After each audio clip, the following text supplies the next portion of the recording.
G'day there guys, how you doing? And finally I've got some clear skies. For the past 3 weeks we've had horrible weather. Beautiful weather during the day, but at night those clouds have just been rolling in. So finally I've got some clear skies. Mind you, the humidity level is really high, so moisture's building up pretty quickly on my equipment.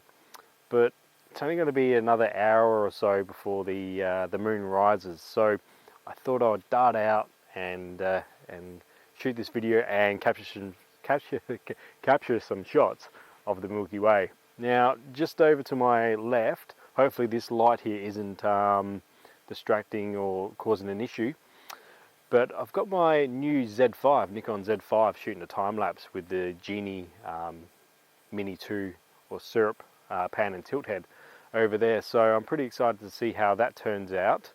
With the 20mm 1.8S Nikon Z lens over there.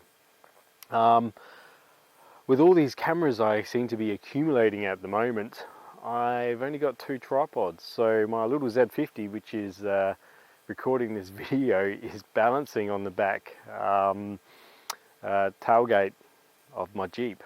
So fingers crossed it doesn't fall down. Now, with all that being said, let's photograph the Milky Way, and let's go back to the days of when I was just shooting with a tripod and bullhead and my camera. I know over the past few years my equipment's gotten a lot larger and more sophisticated, and I'm still waiting on my Celestron CGXL mount to arrive, which I've got a feeling is still a little while away, because I'm eager to get those twin RASs up and going and shoot some deep space. So that's probably a couple months away, but we don't have a lot of time, so I figured let's just photograph the Milky Way how I used to photograph the Milky Way, but let's do it a little bit differently. Let's stack it instead of a single shot. Alright, with all that being said, let's get going. Now, the thing I love about these Nikon Z cameras is the tilty flippy screen. The Milky Way is directly above me, so I'm just going to position that the best I sort of can. I might have to play around a little bit with the composition, but really what I would like is the Milky Way to be in the middle of my shot, from edge to edge. I'm using the 24mm f1.8S Nikon Z lens, and I'm going to be shooting a 20-second exposure f1.8 because let's utilize all that light that we can grasp, with an ISO of 3200, and I've got a custom white balance setting of 4000K or 4000 Kelvin. Okay.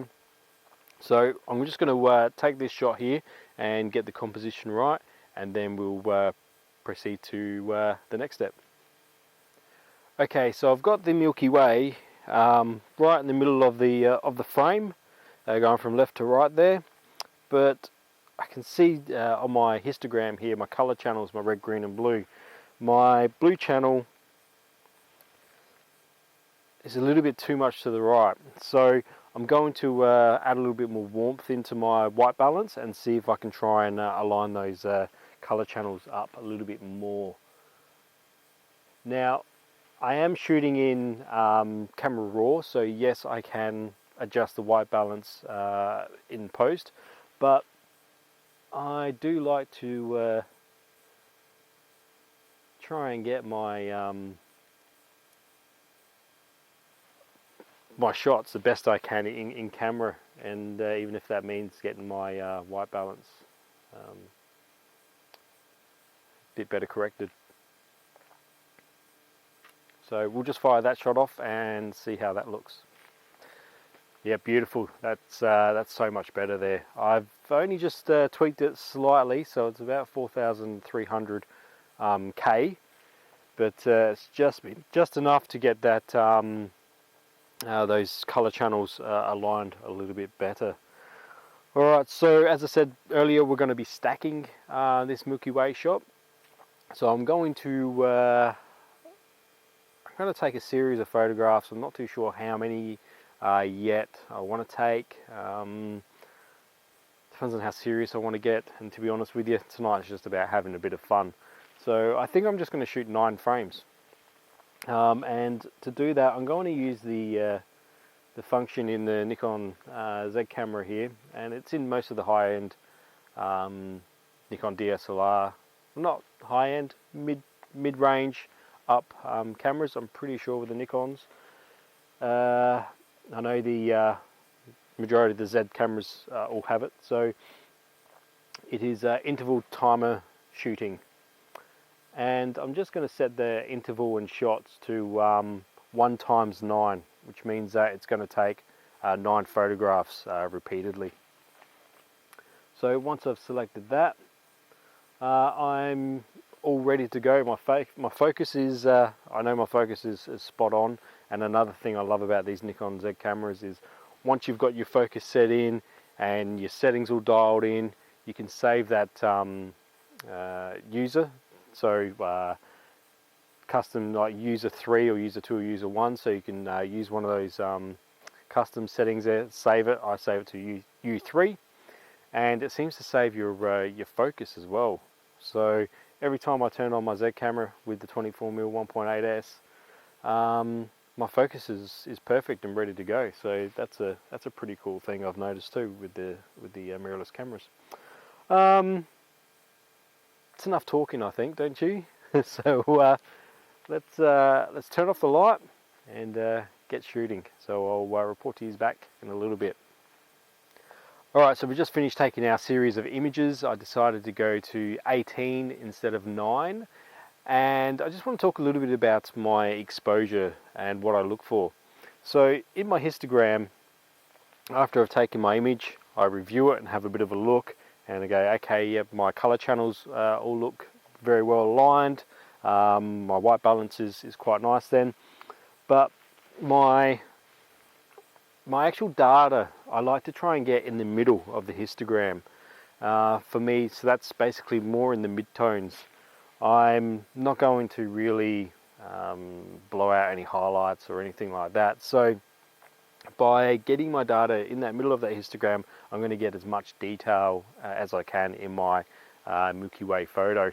And I do that for all my images, whether it's deep space or shooting nightscapes. You know, the more you push that data or your sky data to the right, the more you're going to bring out some of that foreground detail as well, and it's going to be better. Your foreground's going to be better exposed. So don't always look on the back of your viewfinder, or sorry, your screen, and think, yeah, that's a great image. Refer to your data on your histogram, okay? Because I know plenty of times I've heard from people that they've taken their images home, and especially their nightscapes, and they look at them and they're just super dark. So little tip for you guys, make sure you try and expose to the right and push that data as much as you can to that right, and not only is it going to get your night sky, your Milky Way and all that nicely exposed and more detail, but you're going to also bring out that that foreground a bit more too if you're shooting nightscapes. Alright, the next step I'm going to do is shoot some dark frames. So I'm going to, there it is, put my lens cap back on here, like so, and I'm going to shoot another set of 18 shots, exactly the same with the exact same settings. So f1.8, 20 seconds, ISO 3200, and they're going to be my dark frames to help stack with my my light frames, my Milky Way shots. So we'll get that started right now. Well guys, I have just finished shooting my 18 dark frames, and while I was at it, I quickly shot 18 bias frames. Now those settings there were ISO 3200, aperture f1.8, and an exposure of 4,000th of a second. I will shoot some flat frames as well to add to this whole stack, but I can't do that right now because my iPad is being used to control my Syrup Genie Mini 2 pan and tilt head for the time lapse that's happening over there to the left. But I know that when I turn the camera off and then back on again, that focus point is exactly where it was when I shot this this image. So that's one of the advantages, I guess, of this this system is shooting flat frames. You can do that at home if you want after a night out shooting, and know you're going to get the same focus point as you did while you were out in the field.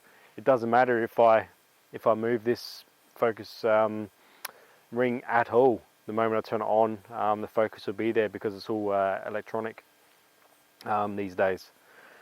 So yeah, that's it for this night. It's probably not long before the moon rises. So I'm going to wait for this time lapse over here to finish, and I might just start another time lapse with my Z7 and see what else I can just get out of this this night.